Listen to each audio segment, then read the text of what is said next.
Hello student. आज ये BSc third semester की पहली क्लास है और मुझे उम्मीद है कि आपका सेकेंड सेमेस्टर का एग्ज़ाम अच्छा हुआ होगा। और मैंने पेपर भी देखा था। देखिए, पेपर में हम लोग जो ट्रिग्नोमेट्री वाला पोर्शन था उससे 2 सवाल पूछे गए थे और मैंने अपने वीडियोज़ में ज़्यादा क्वेश्चन तो नहीं बताया था, लेकिन वो दोनों सवाल मैंने यहाँ पे करा दिया था। बाकी जैसे थर्ड सेमेस्टर के लिए हम लोग बात करें तो थर्ड सेमेस्टर के एग्ज़ाम में आने में भी काफ़ी टाइम है। आपको 5 से 6 महीने टाइम मिल जाएगा और 5 से 6 महीने में हम लोग अगर रोज़ 20-20 मिनट की एक-एक वीडियो यहाँ पे समझें और उसको अपलोड करें तो उससे हम लोगों का कंप्लीट सिलेबस कवर हो सकता है। तो देखिए, जो आपका सेमेस्टर थर्ड की मैथ की बुक होगी उसमें 2 पार्ट है, हम लोग समझते हैं।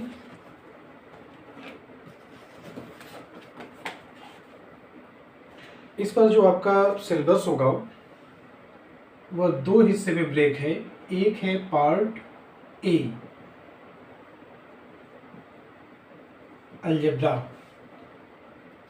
और सेकेंड है पार्ट बी।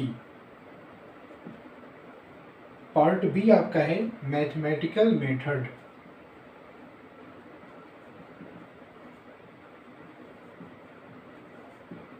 आप अपने सिलेबस को मिलाइएगा जो सेमेस्टर थर्ड का है, बीएससी थर्ड ईयर का। उसमें जो मैथ की बुक है उसको 2 हिस्से में ब्रेक किया गया है। पार्ट ए आपका अलजेब्रा है और पार्ट बी आपका मैथमेटिकल मेथड है। अच्छा, अलजेब्रा आप ध्यान रखिएगा, ये आपका प्योर मैथमेटिक्स है। इसमें आपको क्वेश्चन कम मिलेंगे, इसमें कॉन्सेप्ट होगा और कंप्लीट इसमें थ्योरम्स होंगी। तो थोड़ा सा ये वाला पोर्शन आपका टफ होगा, लेकिन जो मैथमेटिकल मेथड है इसमें बहुत सी चीज़ें होंगी जो आपके लिए बहुत आसान होगी।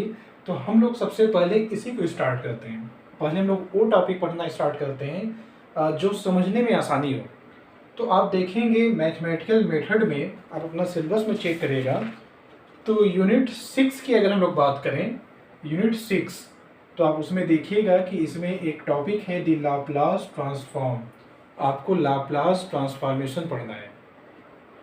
तो लाप्लास ट्रांसफॉर्मेशन, अच्छा, ये एक ऐसी टॉपिक है कि ऑलमोस्ट आप मैथ का कोई भी एग्ज़ाम देने जाएंगे, जैसे कि टीजीटी पीजीटी हुआ या उसके बाद आप जीआईसी का एग्ज़ाम देखिए, आप असिस्टेंट प्रोफेसर का एग्ज़ाम दीजिए, हर जगह पे लाप्लास ट्रांसफॉर्म यूज होगा।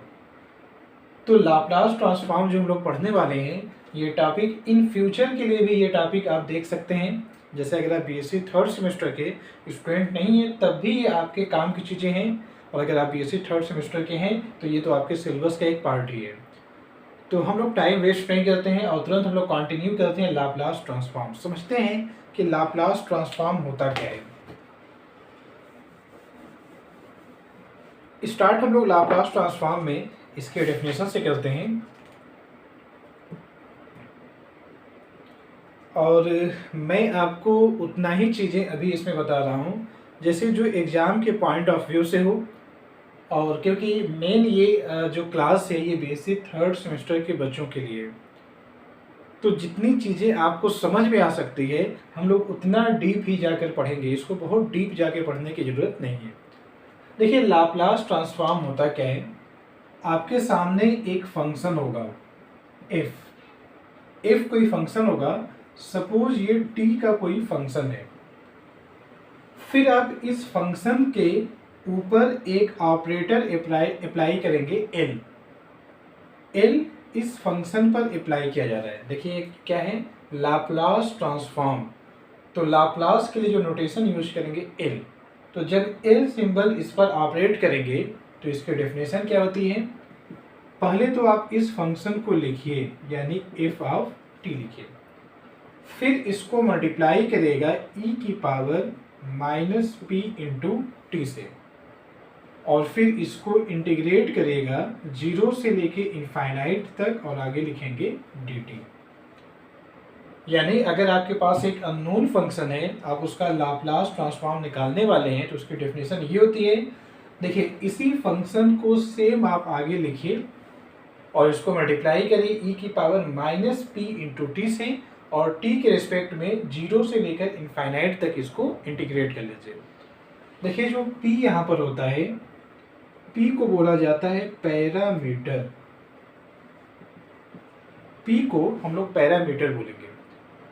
कुछ बुक्स में पी की जगह पर स्मॉल एस सिंबल भी यूज किया जाता है। जो पी है, पी की जगह पर कुछ बुक्स में स्मॉल एस सिंबल यूज किया जाता है। वैसे मैंने देखा है ज़्यादातर बुक वाले पी सिंबल यूज करते हैं, तो हम लोग पी सिंबल लेकर ही आगे समझेंगे। तो ये लाप्लास ट्रांसफॉर्मेशन का जो सबसे मेन फार्मूला होता है ये आपका ऐसे होता है। अच्छा देखिए, जो हम लोग function capital F of T लिखे हैं, जब हम लोग इसका लाप्लास ट्रांसफॉर्मेशन निकालेंगे तो लाप्लास ट्रांसफॉर्मेशन ये है इसकी डेफिनेशन। अब आप खुद सोचिए कि आपको पहले इसको इंटीग्रेट करना है।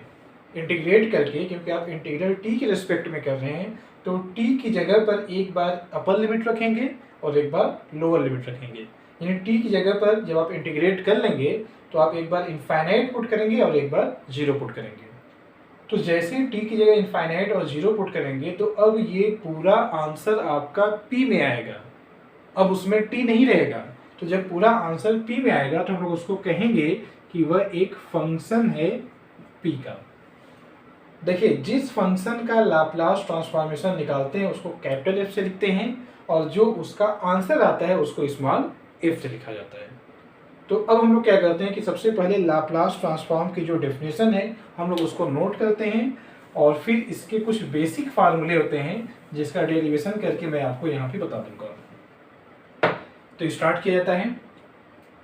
पहली जो डेफिनेशन है, Laplace transform.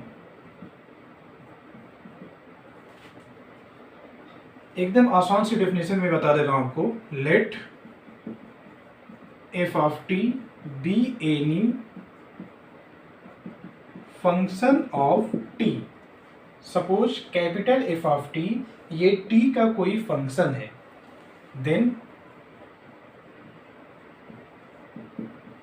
It's Laplace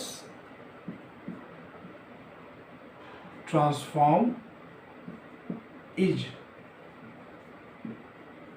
defined as F of T का whole Laplace is equal to.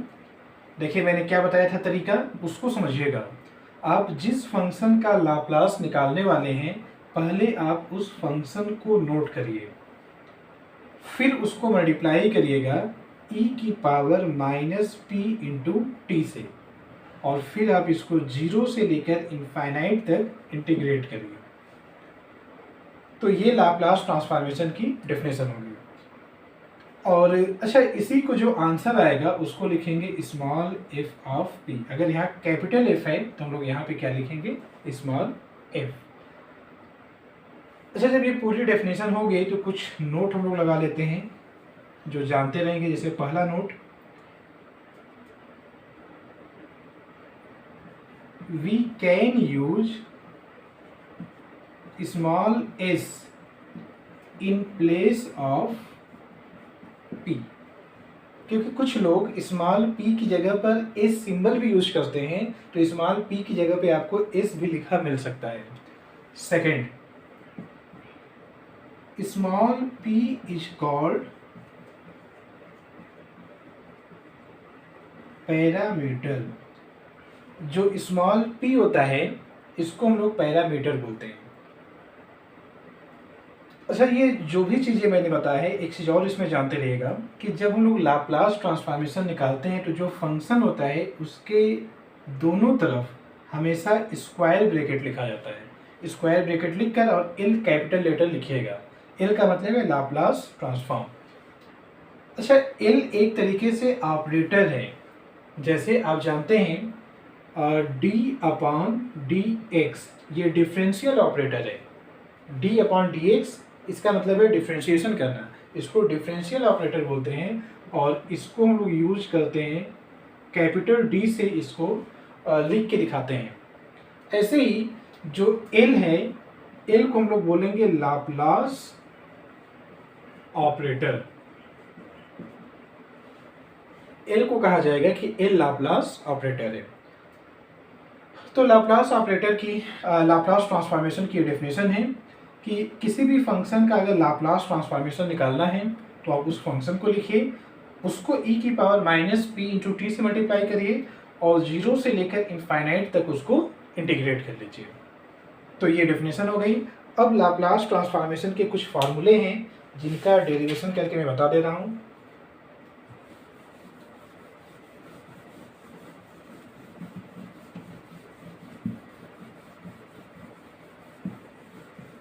अच्छा, जो आपका थर्ड सेमेस्टर का सिलेबस है इसमें सबसे आसान आपका लाप्लास ट्रांसफॉर्मेशन होगा। और आप देखिएगा, आप नोटिस किए होंगे कि जैसे जो चीज़ें मैंने बताया था कि एग्जाम में यहाँ सवाल आ सकता है, तो आप देखे होंगे वहाँ से मैक्सिमम क्वेश्चन पूछे गए हैं। ये लाप्लास ट्रांसफॉर्मेशन ऐसी चीज़ है कि आपके एग्जाम में एक सवाल यहाँ से बनेगा और ये इतना आसान होता है कि मैक्सिमम स्टूडेंट अगर थोड़ा सा भी केयर करेंगे तो मैक्सिमम स्टूडेंट इस क्वेश्चन को कर ले जाते हैं। तो देखिए, सबसे पहले हम लोग समझते हैं linearity property of Laplace transformation.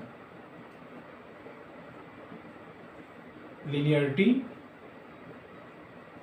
Property of Laplace transformation.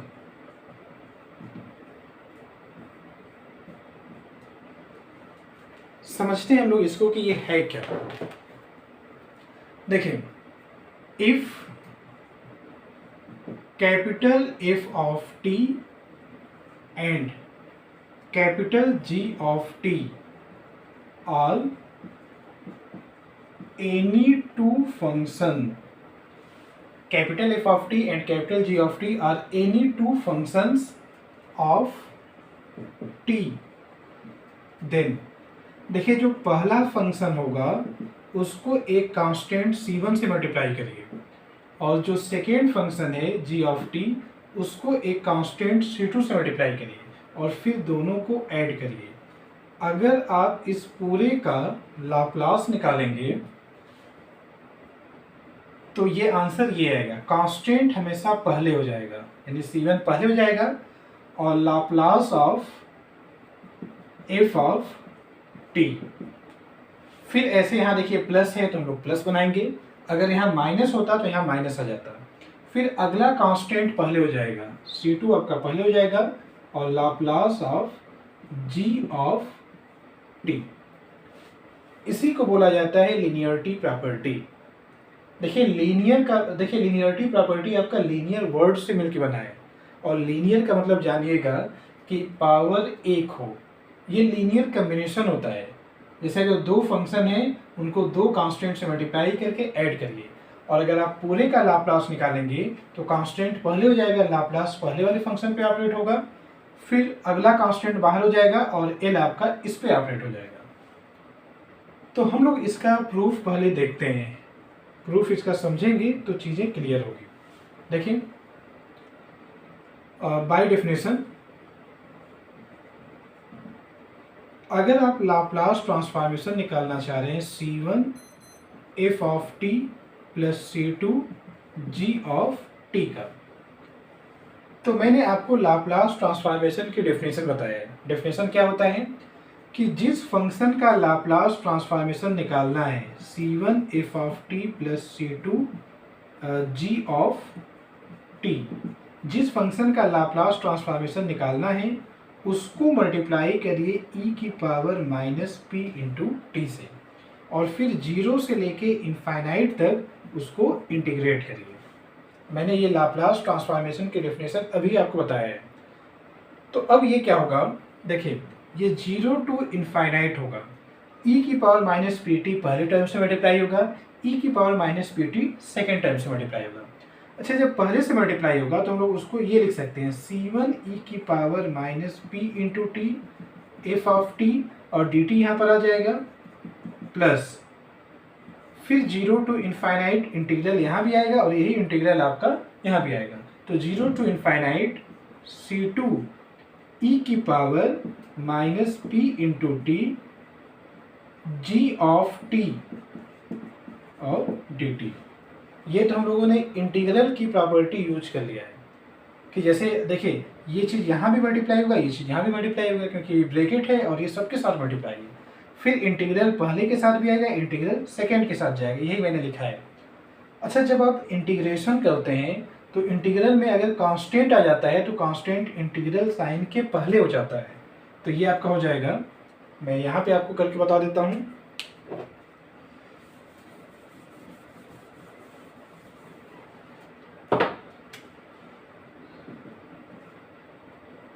Equal to, देखिए यहाँ से कांस्टेंट को पहले कर लीजिएगा, c1 e की power minus P into T F of T D T, और लिमिट 0 से इनफाइनाइट था तो हम लोग लिखेंगे 0 टू इनफाइनाइट, प्लस फिर ऐसे ये कांस्टेंट आपका इंटीग्रल साइन के पहले होगा तो इसको लिखेंगे c2 0 टू इनफाइनाइट e की power minus P into T G of T D T.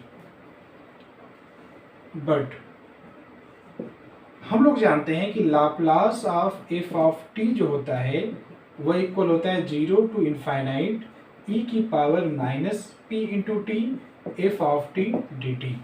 अभी मैंने बताया था कि ये चीज़ Laplace of F of T इसके इक्वल होता है, और अगर ये चीज़ आपको क्लियर है तो ऐसे लाप्लास g ऑफ t अगर आप निकालोगे तो ये क्या होगा 0 टू इनफाइनाइट। देखिए जिस फंक्शन का लाप्लास निकालना है पहले उस फंक्शन को लिखिए, उसको मल्टीप्लाई करिए e की पावर माइनस पी टी से, और फिर 0 से इनफाइनाइट तक उसको इंटीग्रेट करिए। तो ये चीज़ इसके इक्वल है और ये चीज़ इसके इक्वल है, तो इन दोनों का यूज आप यहाँ पे कर लीजिए। सो देखिए लेफ्ट साइड में मैंने ये लिखा था Laplace of c1 f of t plus c2 g of t is equal to, ये लेफ्ट साइड हो गया। राइट में देखिए c1 को पहले नोट कर लीजिए, और अब ये जो पूरा इंटीग्रल है आप यहाँ से देखिए पूरा इंटीग्रल किसके इक्वल है, Laplace of F of T के। तो हम लोग लिखेंगे Laplace of F of t plus, फिर देखिए आगे c2 है तो हम लोग c2 लिखेंगे, और ये जो कंप्लीट है यहाँ तक इंटीग्रल आप इससे मिलाइए Laplace of G of T के इक्वल है, तो इसके जगह लिखेंगे Laplace of G of T, और आपको लिनियरिटी प्रॉपर्टी में यही प्रूफ करके लाना था। तो एक देखिए रिजल्ट मैंने आपको बता दिया। वैसे इतना मैं बता सकता हूँ आपको कि आपके एग्जाम में ये पूछा नहीं जाता है, आपके एग्जाम में इसके आगे की जो चीज़ें मैं बताऊँगा वो पूछा जाएगा, लेकिन हाँ इसका आगे यूज होता है, तो इसीलिए मैंने इसका डेरिवेशन पूरा करके आपको मैंने बता दिया है। अब आप ये करिएगा कि आप अपना नोट्स तैयार करिए, अभी से बनाना स्टार्ट करिए, और जैसे जैसे मैं लिखता हूँ आप अपना उसी में एडजस्ट करके किसी तरह नोट्स आप अपना बनाते जाइएगा। और जो पैटर्न मैं ऐसे बता रहा हूँ क्योंकि अभी हम लोगों के पास काफ़ी टाइम है, 5 से 6 महीने कम से कम टाइम है आपके एग्ज़ाम में आने के लिए, और हम लोग पूरे डिटेल के साथ, क्योंकि अब हमें ये फाउंडेशन नहीं कि सामने एग्ज़ाम है उसके हिसाब से तैयार कराना है, नहीं, एग्ज़ाम में अभी काफ़ी टाइम है। तो हम लोग क्या करेंगे, एक एक चैप्टर जो उठा के पढ़ेंगे हम लोग पूरा डिटेल से उसको पढ़ेंगे और कोई चीज़ स्किप नहीं करेंगे। दूसरी चीज़ ये है कि जब भी मैं कोई टॉपिक आपको बताऊंगा पढ़ाते टाइम, तो वहीं पे मैं आपको बता दूंगा कि इसमें इम्पोर्टेंट है क्या, आपके एग्ज़ाम में क्या पूछा जा सकता है। तो आज की वीडियो मैं यहाँ पे क्लोज कर रहा हूँ, और अभी जैसे एक चीज़ और मैं आपको बता दूँ कि अभी 4-5 दिन में थोड़ा सा बिजी रहूँगा, तो उसके बाद जब मैं फ्री हो जाऊँगा तो फिर कंटिन्यू मैं आपके लिए एक वीडियो 25 से 30 मिनट की कंटिन्यू एक वीडियो में अपलोड करता रहूँगा, और आप उसको डेली देखिए और साथ में अपना नोट्स आप बनाते रहिए। काफ़ी टाइम है आपके पास एग्ज़ाम के आने के लिए, और तब तक अगर आप अच्छे से इसको पढ़ेंगे तो सब चीज़ें क्लियर हो जाएगी। बाकी हम लोग अगले क्लास में मिलते हैं, तो इसके आगे की चीज़ें मैं आपको बताऊंगा। थैंक यू अपना टाइम देने के लिए।